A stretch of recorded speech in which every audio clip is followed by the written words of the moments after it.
I'd like to open the public hearing on school choice. In accordance with Mass General Law, Chapter 76, Section 12B, every year we must have a public hearing on school choice.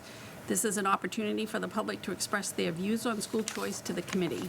At this hearing, the responsibility of the committee members is to listen and not to express our views, debate, or make decisions. Are there any public members here who would like to speak on this matter? Seeing none, I would like to close the public hearing on school choice and proceed to open our regular meeting of the January 9th, 2023 West Bridgewater School Committee. Please stand for the Pledge of Allegiance. I pledge allegiance to the flag of the United States of America and to the republic for which it stands, one nation, under God, indivisible, with liberty and justice for all. A moment of silence. Thank you. The listing of matters on tonight's agenda are those reasonably anticipated by the chair, which may be discussed at this meeting. Not all items listed may in fact be discussed, and other items not listed may also be brought up for discussion to the extent permitted by law. This meeting is being shown live on cable and is being live streamed on the West Bridgewater Community Access Media website, wb-cam.org. A recording of this meeting will also be made available on wb-cam.org.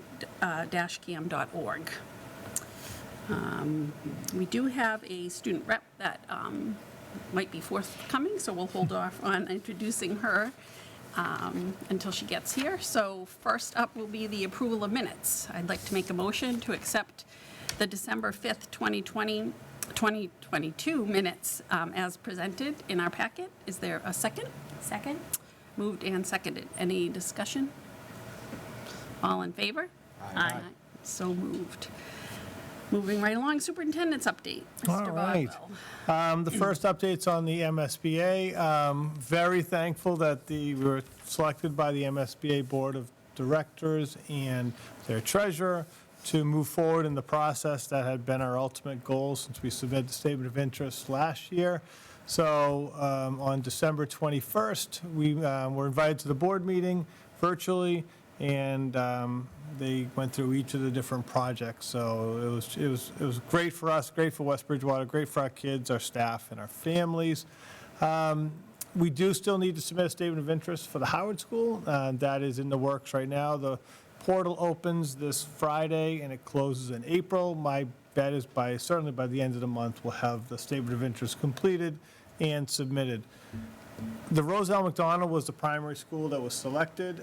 Spring Street wasn't selected, but that doesn't really affect the scope of the project, so we don't have to resubmit the Spring Street School statement of interest. We're one of only 10 school districts in the state that received an invitation into eligibility. So there were, I think, over 50 districts that submitted core projects, and they interviewed about 21 and selected 10. So we're very excited. East Bridgewater, our neighbor, is also selected, so that'll be good as we go through the process. I'll continue to work with Liz over there as we go through the process. I did meet with our program director and the supervisor on January 3rd. Once we got back, I wanted to just meet face-to-face virtually, asked a few questions, so we've started the process. Moving forward, the eligibility period begins on March 1st, and it extends 270 days. That's November 27th, I believe, of next year.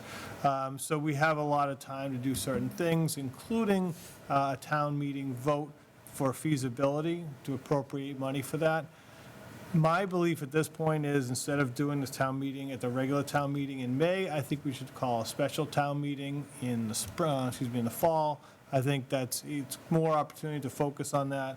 Our school building committee doesn't have to be formed until May 1st. It'll be formed before that, but it just seems like it's not enough time to really move forward efficiently and get enough information out there. The scope of the project, like I said, even though it's just a Roselle, it's really dependent on the district and the town of what the scope looks like. We'll do an educational plan. We'll have lots of meetings. We'll talk about what our needs are. We'll submit that to the MSBA, and then they'll work with us to come up with what our design plan is. So if it's pre-K to 6, and that's what the town and the school district and the school committee supports, and our school building committee, that's what we would move forward with. We'll continue to have open dialogue on this. I think it's transparent and open as we can be, providing information through newsletters, these meetings, coffee hours, and regularly scheduled meetings. I think is most important, so everyone knows what the process looks like. Everyone knows where we stand throughout the entire duration. It's going to be a long process. We're talking, 5 to 6 years probably from now until we get a project. We can't even vote on the actual building until I think it's July 1st, 2025. So a lot has to happen prior to that. And a huge thank you to the school committee for your support and the Board of Selectmen, Town Administrator Gagne for his support. I think this is a community effort. The schools are an integral part of the town, and we want to build the best we can for our students, staff, and the community. Great. It's exciting, for Yes, sure. very exciting. And an update on the budget process. So what we will do is pretty much standard of what we've done over the past few years. We have our first budget presentation to the school committee at the March 6th meeting. If we need an additional meeting, I would suggest we do it the following Monday on the 13th. We are scheduled to meet with the Board of Selectmen on March 15th and the Finance Committee on March 20th. I am working with members of the Budget Subcommittee, Mr. Chair, Mr. Dragonetti, on creating a budget book that will take a lot of information that we've presented before in our presentations, but put it in a manner that's very user-friendly for the public and anyone to see and to read and gather where we're going, what our direction is, what our needs are, and so forth. We have not heard from the state on our Chapter 70 funding. Hopefully that is as good as it was last year. We hope to find out within a few weeks.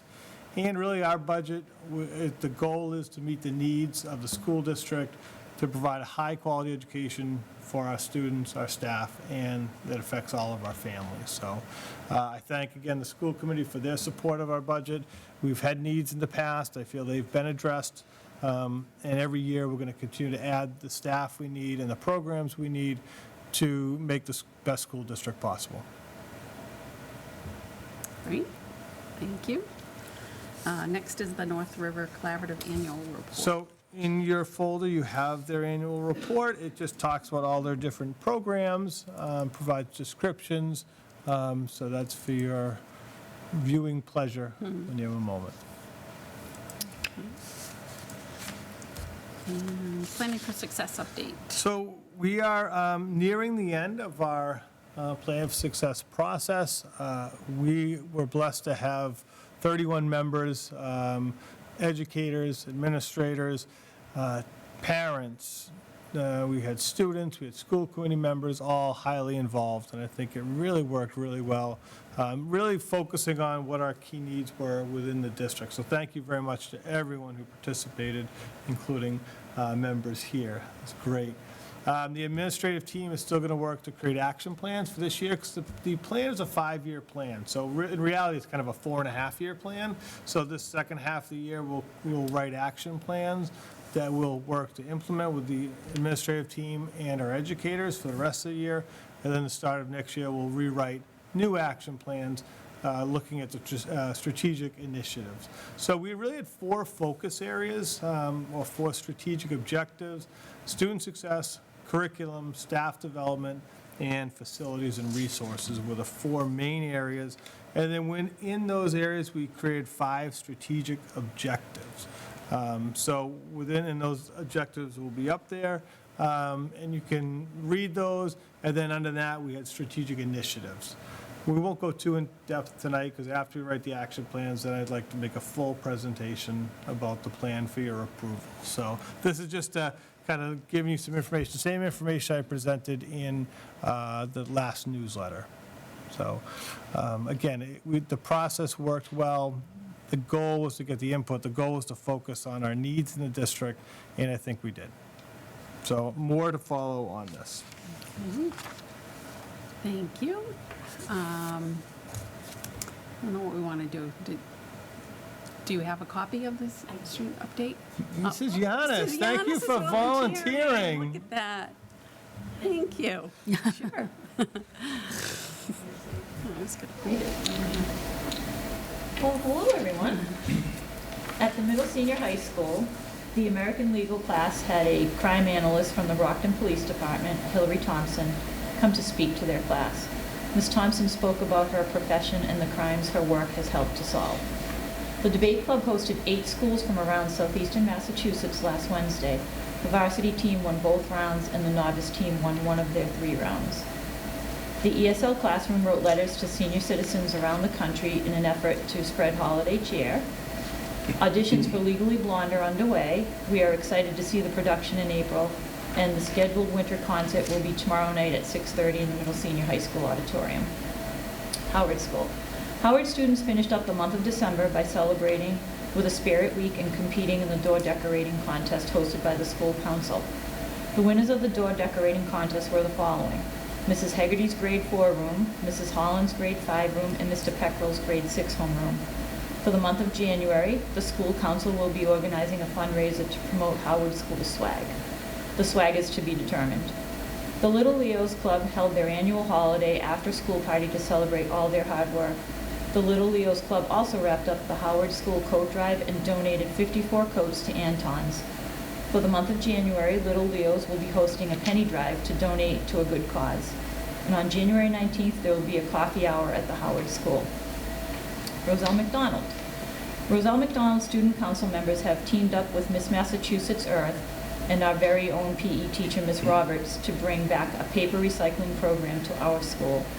Ms. Roberts is using her platform and personal connections to help our students complete a simple step in helping to protect our earth. Ms. Roberts collects the recycling bins each week, weighs what was recycled, and brought the recycling to a local transfer station. The student council were very happy to have this activity up and running and looking forward to promoting it even more. It is also worth mentioning that they love taking turns trying on the Miss Massachusetts Earth crown. Our Roselle McDonald student leaders also eagerly support Officer Pope on his first of what we hope to be many West Bridgewater toy drives. Collection boxes were set up in the school lobby, and members spread the word about looking out and helping others. In the near future, Roselle McDonald Student Council members will be organizing a winter collection for the West Bridgewater Food Pantry, coming up with new ways to promote and encourage families to participate in our Box Top fundraiser, and talking with Mrs. Goulet about a possible Math Madness school-wide challenge in March. Spring Street School. We continued the wonderful tradition started by former Superintendent Dr. Oakley by having the superintendent read the Polar Express to the kindergarten students at the middle senior high school. Thank you to Mr. Collins, the drama department, and Mrs. Brogna for helping bring this story to life. It was a wonderful event, and as always, it was a lot of fun. All of the students were given a silver sleigh bell at the end of the event. Mr. Bodwell also continued the tradition of visiting the preschool classes to read the book Dream Snow by Eric Carle. The preschools loved interacting with the story, especially when it snowed. Thank you, Ms. Johnson. I just want to, there's a lot of giving back from our schools, and I do want to, really emphasize that. It's really great to see the programs that they do and going out of their way, the toy drives, just good, showing great character and great help of, empathy to others. So. Absolutely. Thank you for that update, Mrs. Yanis. Under business, first up is a voting issue regarding the transfer of funds from the SPED Stabilization Fund for SPED transportation. So just a quick history on this. A few years ago, SPED Stabilization Fund was started where money could be put into this fund. I believe we have just over $49,000 currently in this fund.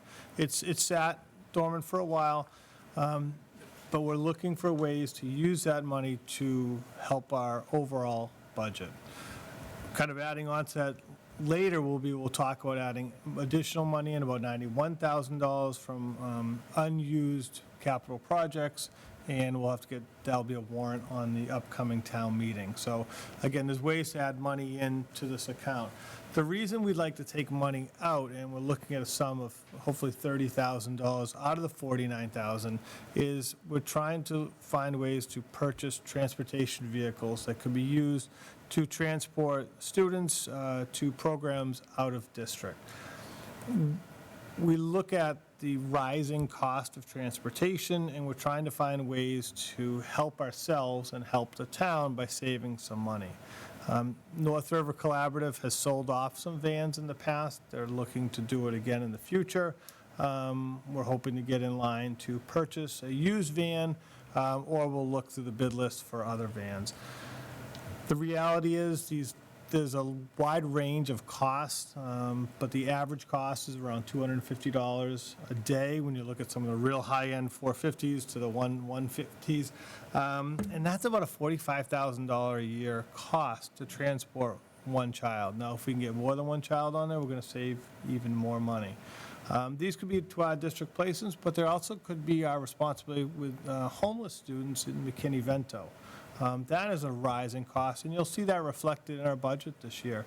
That cost is unpredictable, and we need to find transportation to send students to school. And a lot of times that cost is shared, but still, it's an expense that we really have to look at every year.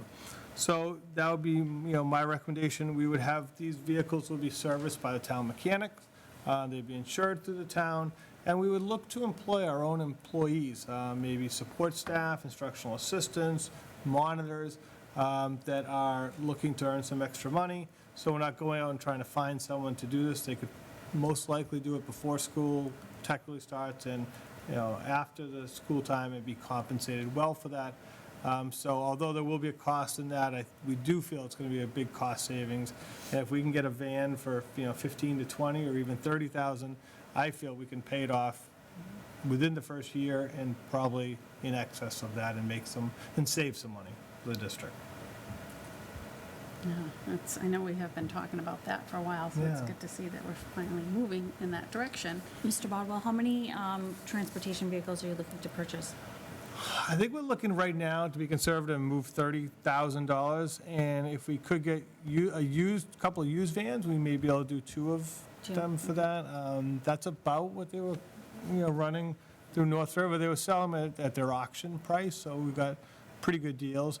If we, found a newer vehicle, it might be a little bit more, so we might go with one. I do think having two would be good. We're not looking to start a transportation company, but we're looking, Yeah. I think it gives us more flexibility if we could have more than one.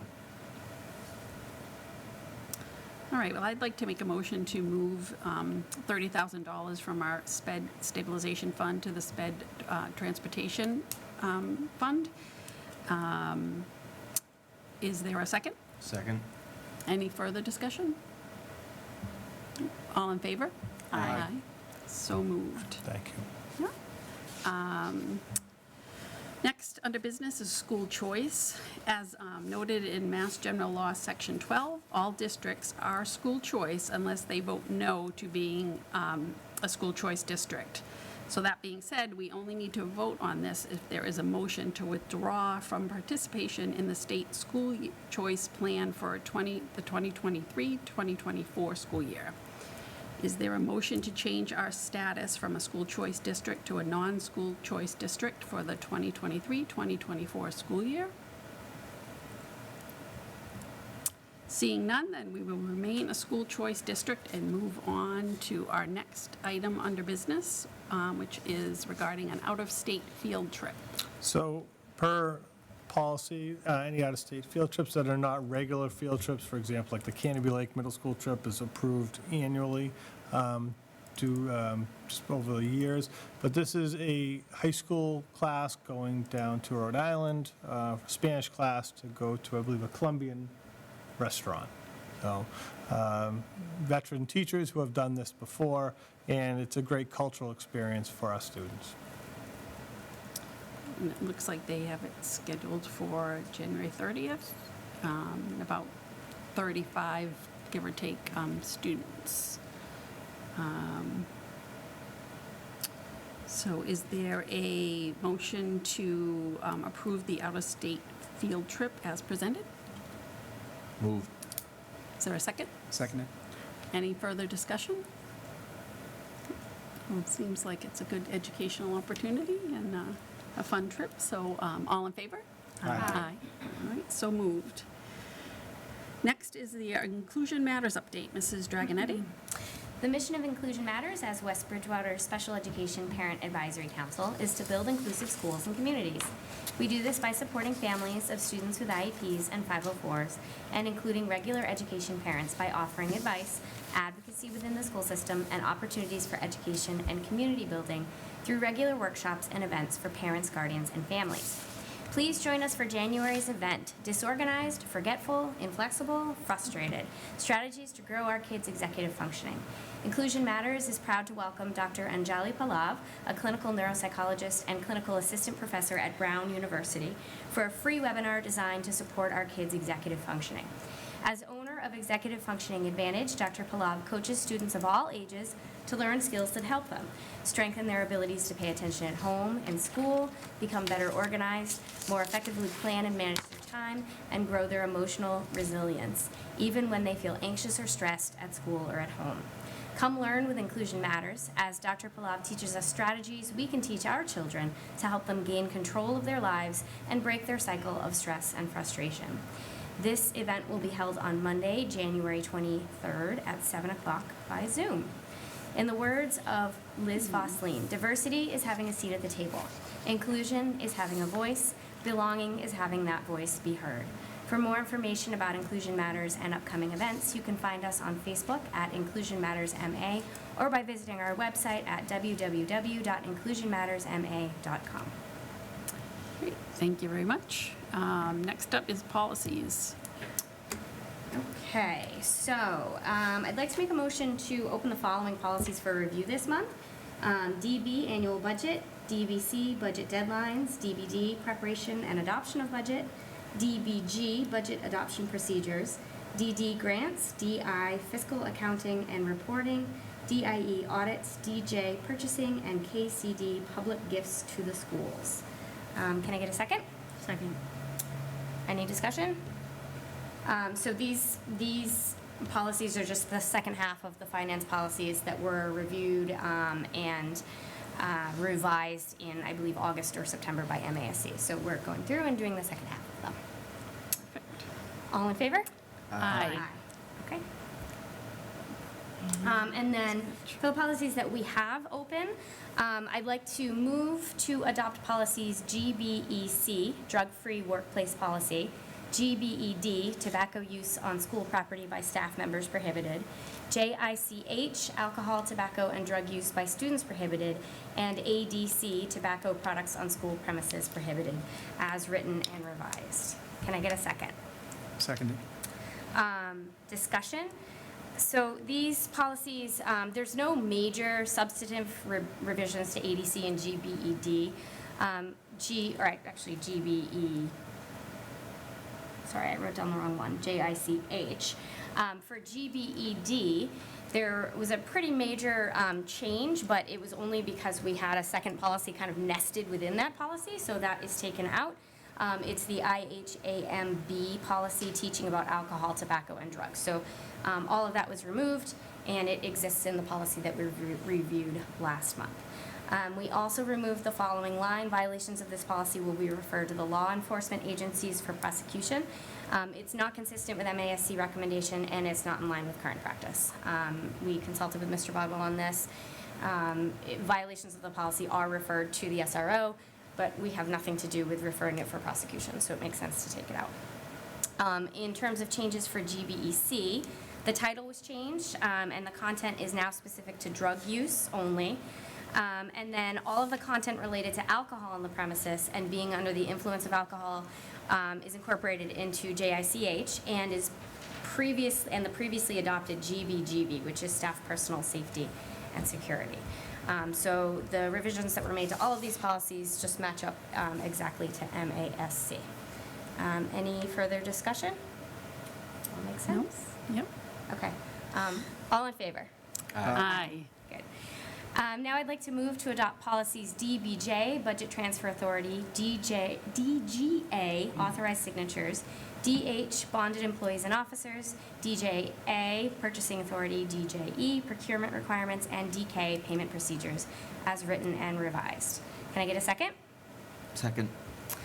So discussion points on these. These are the first half of finance policies revised by MASC earlier this fall. There are minimal changes to this set of policies. It was all just wordsmithing and reorganization, but there were no changes to content. All now are aligned to MASC, except for DGA and DK, and the only change on these is that they reflect multiple signers for the warrant, as that is our WB practice, that our budget subcommittee, both of us are responsible for signing the warrant. MASC has it listed as one person, but suggests that it is changed based on the district practice. Any further discussion? Okay, all in favor?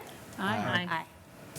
Great, thank you for all your work continuing on the policies.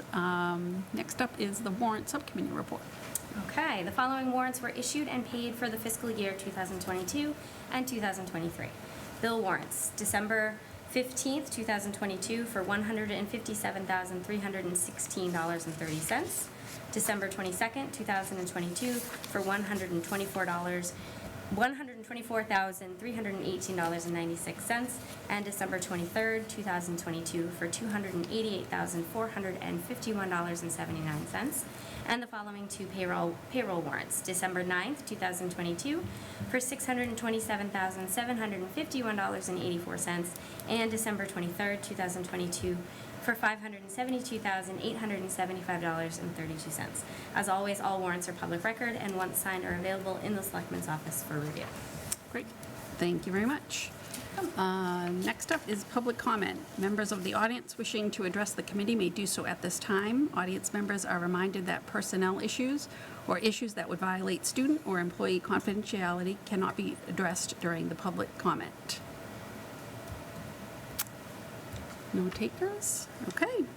Moving on to calendar events. District-wide, we have a half-day this Wednesday, January 11th. There will be no school on Martin Luther King Jr. Day, which is January 16th.